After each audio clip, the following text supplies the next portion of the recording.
ఆంధ్రప్రదేశ్ను వైసీపీ అధినేత జగన్మోహన్ రెడ్డి సర్వనాశనం చేశారని కేఏ పాల్ సంచలన వ్యాఖ్యలు చేశారు. మహారాష్ట్రతో పాటు పలు ఎన్నికల్లో ఈవీఎంలు వద్దు, బ్యాలెట్ పేపర్ వాడమని అభ్యర్థించామని అన్నారు. విశాఖలో కేఏ పాల్ పర్యటించారు. ఈ సందర్భంగా మీడియాతో మాట్లాడారు.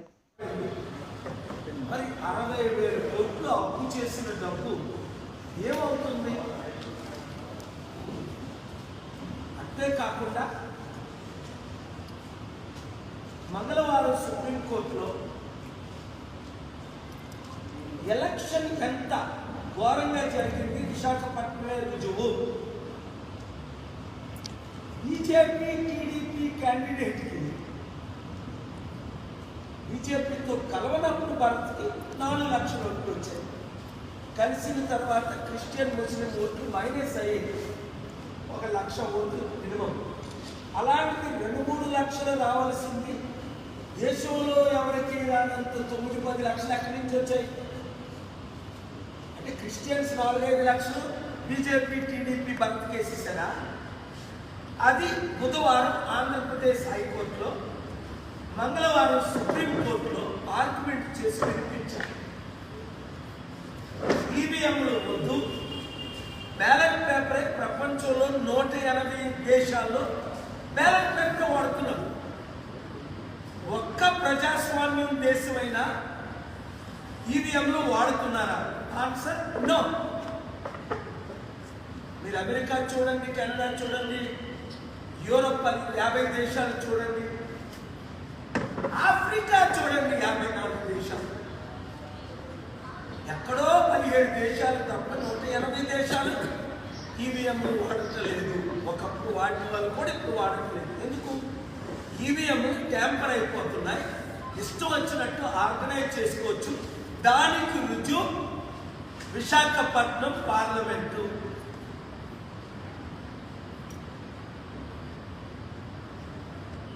మూడు లక్షలు రావాల్సింది 4 లక్షలు అంటే అనుమానించకూడదు. కొన్ని వైసీపీ క్యాండిడేట్ 4 వచ్చింది, 6-7 వచ్చాయంటే అనుమానించకూడదు. 52,000 మంది మాకు వాటినెట్లు, 4 లక్షలు 5 లక్షలు క్రిస్టియన్ ఓట్లు, మన బడుగు బలహీన వర్గాలు. ఏం ముద్రించాడని భారత్కి 9-10 లక్షల మంది ఓట్లేస్తారు. ఇప్పుడేం చేస్తున్నాడు తెలుగుదేశం పార్టీ? చూడండి, ఇచ్చిన వాగ్దానాలు 6 వాగ్దానాలు ఒకటైనా నెరవేర్చారా? లేదు. జాబ్ కావాలంటే బాబు రావాలి అన్నారు. ఇంకా బాబు వచ్చాడు. ఎవరికైనా జాబ్ వచ్చిందా?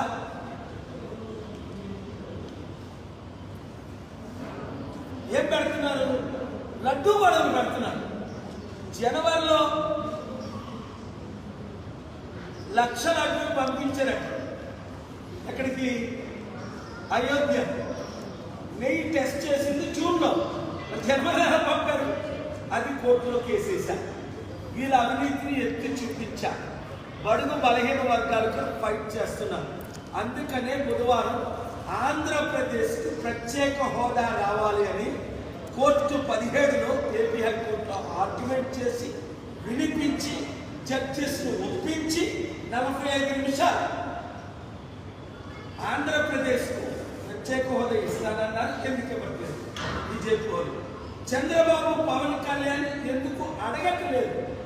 కౌంటర్ ఎందుకు మాకు కావాలని కోరట్లేదు? అంటే ఎంత మోసం చేశారు ఆంధ్రప్రదేశ్ని. అలాగే స్టీల్ ప్లాంట్ మేము అమ్మకుంటా ఆపుతామన్నారు. ఇదే బుధవారం మీరు చూశారు మీడియా మిత్రులు, నేను కోర్టు 1లో ఆర్గ్యూ చేశాను. ఏమండి, వాళ్ళు అమ్మేస్తున్నారు. కూటమి ప్రభుత్వం వచ్చి 7 నెలలు అయిందని, ఎన్నికల్లో ఇచ్చిన హామీలు నెరవేర్చలేదని వైసీపీ ఎమ్మెల్సీ బొత్స సత్యనారాయణ విమర్శించారు. మాజీ మంత్రులు నాగేశ్వరరావు, గుడివాడ అమర్నాథ్, మాజీ ఎమ్మెల్యే కరణం ధర్మశ్రీతో కలిసి విశాఖపట్నంలో బొత్స సోమవారం మీడియాతో మాట్లాడారు. ఎన్నికల హామీలు నెరవేర్చాల్సిన బాధ్యత ప్రభుత్వానికి ఉంది అన్నారు. పెట్టినప్పటికీ కూడా బడ్జెట్లో వారిచ్చిన ఎన్నికల్లో ఇచ్చిన వాగ్దానాలు వాళ్ళ ప్రాధాన్యత సంబంధించి కానీ ఎక్కడ వాటికి కొనుగు మేరలో ఎక్కడ పొంతన లేకుండా ఆ కార్యక్రమాలు చేశాయి. బడ్జెట్ పెట్టారు. ఎంతసేపు గతంలో చెప్పుకొస్తున్న అప్పుల గురించే 1కి 10 సార్లు చెప్పారు. కానీ బడ్జెట్ తాలూకా ఇచ్చిన వాళ్ళు బడ్జెట్ ఇచ్చిన బుక్లో ప్లేస్ చేసిన బుక్లో చూస్తే వాటికి వీటికి పొంతన లేవు. ఇవన్నిటి కూడా డిబేట్ జరిగింది, చాలాసార్లు డిబేట్ జరిగింది. వాస్తవాలన్నీ కూడా శాసనమండలిలో చెప్పాం కూడా, వాస్తవం కాదని చెప్పాం కూడా. అవి పక్కన పెట్టుకుంటే అసలు ఇచ్చిన వాగ్దానాలని ప్రజలకు ఇచ్చిన సూపర్ 6 కానీ లేదు ప్రజలకు ఇచ్చిన హామీల్ని ఏదైతే విద్యుత్ ఛార్జీలు కానీ లేదు నిత్యావసర ధరలు కానీ అవన్నిటినీ కూడా మేము ఎట్టి పరిస్థితుల్లోనూ పెంచం, మీకు నేను భరోసా. మేము వస్తే ఇంకా తగ్గిస్తామని చెప్పిన నేపథ్యాన్ని కూడా మనం చూసాం, విన్నాం కూడా. మీ పత్రికా సోదరులు అందరూ కూడా ఉన్నారు. ఇది ఎవరో ఆశామాషి మనుషులు ఎవరో చెప్పలే, ఏదో పార్టీ కార్యకర్తలు చెప్పలే. సాక్షాత్తు కూటమిలో ఉన్న ఎవరైతే తెలుగుదేశం పార్టీ ఆదినాయకుడు చంద్రబాబు నాయుడు నోటంట, అలాగే కూటమి నాయకుల్లో ఉన్న భారతీయ జనతా పార్టీ నాయకులు కానీ లేదు కూటమి నాయకులతో భాగస్వాములైన జనసేన అధ్యక్షులు కానీ ఈ వాక్యాలని వాళ్ళు చెప్పిన మాటలు. ఇదేదో నేను చెప్తున్న మాటలు కాదు. ఇవాళ చూస్తే 1వ తారీఖు నుంచి ఇవాళ నుంచి సుమారు ఒక్కొక్క బిల్లు మీద, ఎందుకంటే మన దగ్గర 6 స్లాబ్లు ఉంటాయి. పేదవాడి దగ్గర నుంచి హైయెస్ట్ వాడు వినియోగదారుడి వరకు కూడా 6 స్లాబ్లు ఉంటాయి. 6 స్లాబ్లు, 1, 2 కాకుండా 0 నుంచి 30 వరకు ఒక స్లాబ్ ఉంటుంది. 0 నుంచి 30 వరకు అది పేదవాడులోనే. అలాగే 31 నుండి 75 వరకు ఒక స్లాబ్ ఉంటుంది. 0 నుంచి 30 వరకు అయితే ₹1.90 పర్ యూనిట్కి ఛార్జీ వసూలు చేస్తారు. అదే 31 నుండి 75కి అయితే ₹3 వసూలు చేస్తారు. అదే 76 నుంచి 125కి అయితే ₹4.50 ఛార్జీని వాళ్ళ దగ్గర నుంచి వినియోగదారుల దగ్గర నుంచి వసూలు చేస్తుంది. అదే 126 నుంచి 25కి అయితే ₹6. అదే 226 నుంచి 400 యూనిట్స్ వరకు ఖర్చు పెడితే వినియోగదారుడికి ₹8.75 యూనిట్కి పర్ యూనిట్కి. ఇంకా పైపెచ్చు ఇంకా 400 దాటితే ₹9.70. ఇది గత కొంతకాలంగా రాష్ట్రంలో వసూలు చేస్తున్న విద్యుత్ ఛార్జీలు. ఇవి విద్యుత్ ఛార్జీలు వీటి మీద అయ్యో ఎక్కువైపోయి దీన్ని మేము తగ్గిస్తాము అని చెప్పిన కూటమి నాయకులు మన తెలుగుదేశం పార్టీ ఈరోజు వచ్చి మళ్ళీ ఇవాళ నుంచి సుమారు 6,072 కోట్ల రూపాయల్ని ఇవాళ వచ్చి అదనంగా భారం మోపింది. దాని నుంచి ఏదైతే నేను చెప్పానో అప్ టు 30 యూనిట్ల వరకు వాడుతున్న ₹1.90 ఇవాళ అది సుమారు ₹3 అయ్యే పరిస్థితి. పెంచిన విద్యుత్ ఛార్జీలు తగ్గించాలని వైకాపా మాజీ ఎమ్మెల్యే అదీప్ రాజ్ డిమాండ్. ఈ కార్యక్రమంలో వైఎస్ఆర్ కాంగ్రెస్ పార్టీ మండల వైస్ ప్రెసిడెంట్ చివరి దేముడు, వైకాపా నాయకులు మదపాడ అంజీ, ప్రకాష్, మాధవరావు, మెంట్ మహేష్, యువజన సంఘం విభాగం నాయకుడు మట్టా ప్రసాద్ పలువురు పాల్గొన్నారు. నమస్కారం. కూటమి ప్రభుత్వం ఏ రకంగా మొన్న 2024 ఎన్నికల్లో అధికారంలోకి వచ్చింది, ప్రధానంగా ఎటువంటి హామీల్ని వాళ్ళు ప్రజలకు ఇచ్చి అధికారంలోకి వచ్చిందన్నది అందరికీ కూడా తెలుసు. ముఖ్యంగా సూపర్ సిక్స్ అని చెప్పి ప్రతి సంవత్సరం కూడా ఎన్నెన్ని హామీలు చేస్తారు, మహిళలకి ఏం చేస్తారు, పెన్షన్లు ఏ రకంగా పెంచుతారు అన్నీ కూడా మనం చెప్పడం జరిగింది, మనందరం కూడా చూడడం జరిగింది. వాలంటీర్ల జీతాలు 10,000 రూపాయలు చేస్తామని వ్యవస్థను కొనసాగిస్తామన్నారు, అది కూడా లేదు. తల్లికి వందనం పేరిట 2 పిల్లలుంటే 30,000 రూపాయలు వేస్తూ ఉన్నారు, దానికి మంగళం పాడారు. ఇలా చెప్పుకుంటూ పోతే ఏ ఒక్క హామీ గతంలో కూడా మనం ఇదే చెప్పాం. ఎన్నికల ముందు కూడా ప్రజలందరికీ కూడా చాలా చక్కగా వివరించి కూడా చెప్పాం, వీడియోలు చూపించి కూడా చెప్పాం. అమ్మ నీకు 15,000 నీకు 15,000 అంటున్నాడు.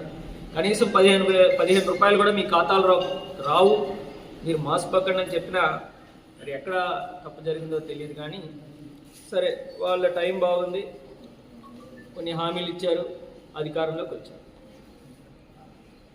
సూపర్ 6కి పూర్తిగా ఎగనామం పెట్టారు. ఇప్పటికే ప్రజలు దాని మీద పూర్తిగా వ్యతిరేకిస్తూ ఉన్నటువంటి పరిస్థితుల్లో చంద్రబాబు నాయుడు గారు ఎన్నికల్లో గెలవక ముందు ఒక స్లోగన్ టీడీపీ ప్రభుత్వం ఇచ్చారు. సూపర్ 6కి బాబు షూరిటీ, భవిష్యత్తు గ్యారంటీ. భవిష్యత్తు బాబు షూరిటీ సంగతి దేవుడెరుగు. వాళ్ళ ప్రజల తాలూకా భవిష్యత్తు ఏ రకంగా ఉండబోతుందో ఇవాళ పరిస్థితులు చూస్తే మనకే అర్థమవుతుంది.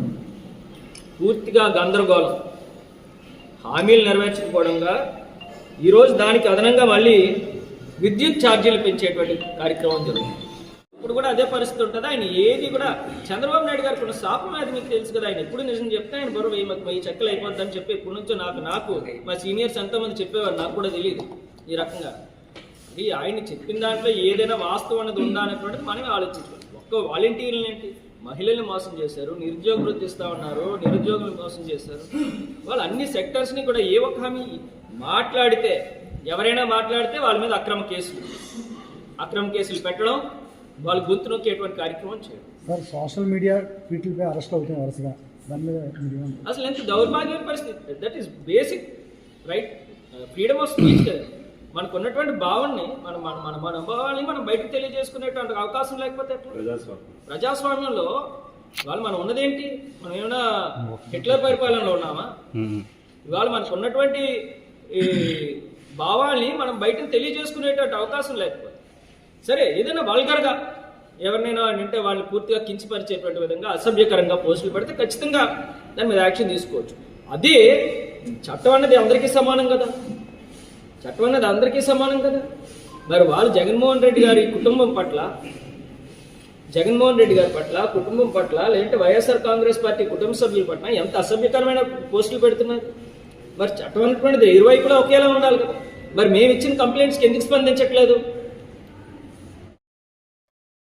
పాయకరావుపేట పట్టణంలోని 95 లక్షల నిధులతో నిర్మించనున్న వాటర్ ట్యాంక్ పనులకు హోంమంత్రి అనిత సోమవారం శంకుస్థాపన చేశారు. ప్రతి ఇంటికి కొలాయి కనెక్షన్ ఏర్పాటు చేస్తామన్నారు. వేసవిలో త్రాగునీటి సమస్య లేకుండా చర్యలు చేపడుతున్నామని అన్నారు. ఇక్కడ ఉన్న వాళ్ళందరికీ కూడా కనీసం పంచాయతీకి సంబంధించిన పైప్ లైన్లు కూడా లేవు. సో వీళ్ళందరి బాధ ఆ రోజు వాళ్ళందరూ కూడా చెప్పడం దృష్ట్యా ఈరోజు వాటర్ ట్యాంక్ని ఇక్కడ శాంక్షన్ చేసి ఇంచుమించుగా 1500 మందికి పైగా ఈరోజు హౌస్ హోల్డ్స్కి కనెక్షన్ ఇచ్చే విధంగా పైప్ లైన్కి, వాటర్ హెడ్ ట్యాంక్కి రెండింటికి కలిపి 95 లక్షల రూపాయలు శాంక్షన్ అయింది. దానికి సంబంధించి ఈరోజు ఇక్కడ శంకుస్థాపన కూడా పూర్తి చేయడం జరిగింది. ఇమీడియట్గా ఇక్కడ కన్స్ట్రక్షన్ కూడా స్టార్ట్ చేసి పైప్ లైన్లు కూడా ఇచ్చి ప్రతి ఇంటింటికి కూడా కుళాయి కనెక్షన్ ఏదైతే గౌరవ చంద్రబాబు నాయుడు గారు ఎన్నికల మేనిఫెస్టోలో పెట్టారో దానికి అనుగుణంగా గౌరవ ఉప ముఖ్యమంత్రి గారు పవన్ కళ్యాణ్ గారు ఆదేశాల మేరకు ఈరోజు ఇక్కడ ఈ కార్యక్రమాన్ని చేపట్టుకోవడం జరిగింది. దీనికి ఆర్డబ్ల్యూఎస్ డిపార్ట్మెంట్ వాళ్ళకి, పవన్ కళ్యాణ్ గారికి, అదేవిధంగా పెద్దలు ముఖ్యమంత్రి వర్యులు చంద్రబాబు నాయుడు గారికి ప్రత్యేకంగా ధన్యవాదాలు, నమస్కారాలు తెలియజేసుకుంటున్నాం. అదేవిధంగా ఈరోజు పాయకరావుపేటలో మేజర్గా ప్రాబ్లం, పాయకరావుపేట టౌన్లో మేజర్గా ప్రాబ్లం డ్రైన్స్ ప్రాబ్లం చాలా ఎక్కువగా ఉంది. ఈ డ్రైన్స్కి సంబంధించి ఒక డ్రైవ్ ఏర్పాటు చేసుకుని ఎక్కడెక్కడైతే డ్రైన్స్ లేవో ఆ డ్రైన్స్ అన్నిటికీ కూడా ఇమీడియట్గా 1 కోటి రూపాయలు శాంక్షన్ చేసి ఇమీడియట్గా ఆ డ్రైన్స్ను కూడా పూర్తి చేయడం అన్నది జరుగుతుందండి. ఎందుకంటే ఇక్కడ నేను వచ్చిన తర్వాత నేను ఇంతకుముందు ఎలక్షన్లో తిరిగినప్పుడు కానీ చాలామంది డ్రైన్స్ ప్రాబ్లం చాలామంది చెప్పున్నారు. ఈరోజు ఇక్కడికి వస్తున్నప్పుడు కూడా ఈ రోడ్లో కూడా డ్రైన్స్ లేక చాలా ఇబ్బందులు పడే పరిస్థితి కనిపిస్తూ ఉంది.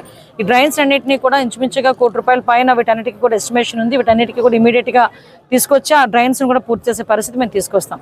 లాస్ట్ గవర్నమెంట్లో ఏదైతే వాళ్ళు వదిలేశారో అవన్నీ కూడా ఇప్పుడు మేము రిస్టోర్ చేసుకుంటున్నాము. మళ్ళీ ఒకటి పనులు కూడా పూర్తి చేసుకుంటున్నాం. మీరందరూ గమనించే ఉంటారు, మొన్నే అడ్ రోడ్ నుంచి నర్సీపట్నం వరకు ఎన్డీబీ రోడ్లు కూడా ఇంచుమించుగా 24 కోట్ల రూపాయలు పెట్టి రోడ్డు వేయడానికి కూడా మొన్నే శంకుస్థాపన చేయడం జరిగింది. మళ్ళీ ఈ రోజు ఇక్కడ శంకుస్థాపన చేసాం. మళ్ళీ సత్యవరంలోని 60K కెపాసిటీ కలిగిన ఒక వాటర్ ట్యాంక్ను కూడా శంకుస్థాపన చేయబోతున్నాం. ఓవరాల్గా ఎవరికి కూడా నీటి ఇబ్బంది లేకుండా వచ్చే సమ్మర్కి ఎవరు కూడా నీటికి ఇబ్బంది పడకుండా ఉండేటట్టు తన తాత కొండపల్లి పైడితల్లి నాయుడు స్ఫూర్తితో ప్రజా సంక్షేమానికి సామాజిక అభివృద్ధికి కృషి చేస్తారని మంత్రి కొండపల్లి శ్రీనివాస్ తెలిపారు. విజయనగరం సమీపంలో తూర్పు కాపు ఆత్మీయ సమావేశంలో ఆయన మాట్లాడారు. తాతయ్య గారు కొండపల్లి పైడితల్లి నాయుడు గారు అందరూ కూడా అభిమానించి ఆదరించి మీరు ఎలాగైతే ఆయన ఒక పెద్ద ఆయనగా మీరు గౌరవించారో ఆయన అడుగుజాడల్లో అదే కుటుంబానికి ఒక 3వ తరమైన నాకు అదే స్థానం కల్పించి మీ అందరూ కూడా నాకు గౌరవం కల్పించినందుకు మీ అందరికీ కూడా ధన్యవాదాలు తెలియజేస్తున్నాను. ఎందుకంటే ప్రజాసేవలో తాతయ్య గారు ప్రజలందరికీ కూడా ఒక హ్యూమన్ టచ్ ఇచ్చారు. ప్రతి ఒక్కరిని పేరు పెట్టి పిలవడం, కష్టం వస్తే వెంటనే పనిచేయడం, అందరికీ అందుబాటుగా ఉండడం, రైతులతో కలిసి తాను కూడా ఒక రైతుని భావించి రైతు కుటుంబాలకి దగ్గరగా ఉండే మా తాతయ్య గారు ఈ రోజు ఆయన అడుగుజాడలో నడుస్తూ ఆయన తాలూకు స్ఫూర్తిని, ఆయన తాలూకు విధి విధానాన్ని కూడా ముందుకు తీసుకెళ్లేలాగా అందరికీ కూడా కొంతవరకు నా స్థాయికి ఎంతవరకు అయితే అంతవరకు కూడా నేను పనిచేయడానికి సిద్ధంగా ఉండి అందరికీ కూడా సాయం చేసే పరిస్థితి నాకు ఈ అవకాశం కల్పించారు గౌరవ ముఖ్యమంత్రి వారు చంద్రబాబు నాయుడు గారు. ఆయన కానీ మా యువ నాయకులు లోకేష్ గారు కానీ ఒకటే మాట అన్నారు, ఈ రోజు మంత్రివర్గంలో నీకు అవకాశం కల్పించామంటే ఖచ్చితంగా ఆ వర్గానికి మీరు చెందినవారు, ఆ వర్గంలో మీరు ఎక్కువగా సర్వీస్ చేసి అందరినీ కలుపుకొని వెళ్ళి కష్ట నష్టాల్లో కూడా మీరు ప్రతి ఒక్కరికి కూడా చూసే బాధ్యత మీకు అప్పచెప్తున్నాం. జిల్లా యంత్రాంగమే కాదు, మంత్రివర్గమే కాదు, ఆ కమ్యూనిటీని రిప్రజెంట్ చేస్తున్నప్పుడు దాని తాలూకా కష్టం తాలూకా ఇబ్బందులు ఏమున్నాయో అవన్నీ కూడా మీరు చూసుకోవాల్సిన బాధ్యత నాకు ఇవ్వడం జరిగింది. మరి ఈరోజు రీసెంట్ గా మనకి ఇబ్బంది లేదు, కానీ మిగతా జిల్లాల్లో ఈస్ట్ వెస్ట్ గోదావరి, గుంటూరు, ఒంగోలు జిల్లాల్లో మన వాళ్ళకి చాలా మందికి ఓబీసీ సర్టిఫికేట్ ఏదో ఇబ్బంది ఉంది. దానికి మేము కార్యాచరణ చేస్తూ ఆల్రెడీ ముఖ్యమంత్రి వారికి చెప్పడం జరిగింది. దానికి కావలసిన పూర్తి సపోర్ట్ ప్రభుత్వం నుంచి వచ్చేలాగా మేమైతే కార్యాచరణ చేస్తున్నాం. ఆల్రెడీ బీసీ కమిషన్ మినిస్టర్ గారు కానీ, ప్రిన్సిపల్ సెక్రటరీ గారు కానీ, అలాగే సీఎంఓ ఆఫీసులో ఉన్న రాజమౌళి గారికి కానీ దాన్ని ప్రతిపాదించి ఎట్టి పరిస్థితుల్లో అక్కడ ఓబీసీ సర్టిఫికేట్ లేకపోవడం వల్ల చాలా మంది విద్యార్థులు అవకాశాలు కోల్పోతున్నారు. దేశంలో ఈరోజు 3 జిల్లాల్లోని ఓబీసీ సర్టిఫికేట్ ఇచ్చి మిగతా జిల్లాల్లో ఓబీసీ సర్టిఫికేట్ ఇవ్వకపోవడం అంటే కరెక్ట్ కాదు. ఎందుకంటే ఇక్కడ ఇబ్బంది పడి వలస వెళ్ళిపోయిన కుటుంబాలు అవన్నీ కూడా వాళ్ళకు కూడా మనం అవకాశం కల్పించాలి. వాళ్ళందరూ కూడా ఆర్థిక ఇబ్బందుల్లో ఉన్నారు, వాళ్ళు ఇంకా పూర్ పీపుల్, మాకన్నా ఎక్కువ పూర్గా వాళ్ళు ఉన్నారు కాబట్టి వాళ్ళు కూడా కొంచెం ఓబీసీ సర్టిఫికేట్ ఇవ్వమని మనం అడగడం జరిగింది. ఇలాంటి విషయాలు ఏవైనా కూడా ఒక గౌరవ ముఖ్యమంత్రి వారికి ప్రభుత్వానికి తీసుకెళ్ళడానికి నేను పూర్తి స్థాయిగా సహకారం చేస్తానని వేదిక ద్వారా తెలియజేస్తున్నాను. విశాఖ సింహాచలం అప్పన్న నామస్మరణతో మారుమోగిన సింహగిరి. విశాఖ సింహాచలం అప్పన్న నామస్మరణతో మారుమోగిన సింహగిరి అంగరంగ వైభవంగా నృసింహ దీక్షలు 41 రోజుల మండలం నేడు మొదలై జనవరి 12వ తారీఖున 41 రోజుల మండలం నేడు మొదలై జనవరి 12వ తారీఖు విరమణ. నరసింహస్వామి వారి మాల మంత్రాక్షరాలు 32 డిసెంబర్ 12 తారీఖున 32 రోజుల దీక్షలు మొదలవుతుంది. ఈ రోజు ప్రారంభమయ్యే నృసింహ దీక్షలు దేవస్థానం పూజా సామాగ్రిలు మాలలలో ఏర్పాటు చేశారు. అధిక సంఖ్యలో ఈ రోజు దీక్షలు తీసుకున్నారు స్వాములు. ఈ సింహాచల క్షేత్రం ప్రహ్లాదుని హరినామస్మరణ మానమని హిరణ్యకశ్యపుడు రకరకాలైనటువంటి దండలన్నీ ఇక్కడ విధిస్తూ ఉంటే ఒక దండన ఇక్కడ జరిగింది. ఈ కొండ వెనకాతల సముద్రం రక్షింపబడినటువంటి స్థలం ఈ స్థలం. స్వామి ప్రహ్లాదుని రక్షించిన తర్వాత ప్రహ్లాదు యొక్క కోరిక పైన నా పినతండ్రి జన్మల రూపంలో సింహాద్రో శీఘ్రక్షితి నారసింహ కుందాభ సుందరతరు పరిపూర్ణ చంద్రబింబాలు గారి వదలో విభుజ స్త్రీనేత్ర శాంత స్త్రీ భంగి లలిత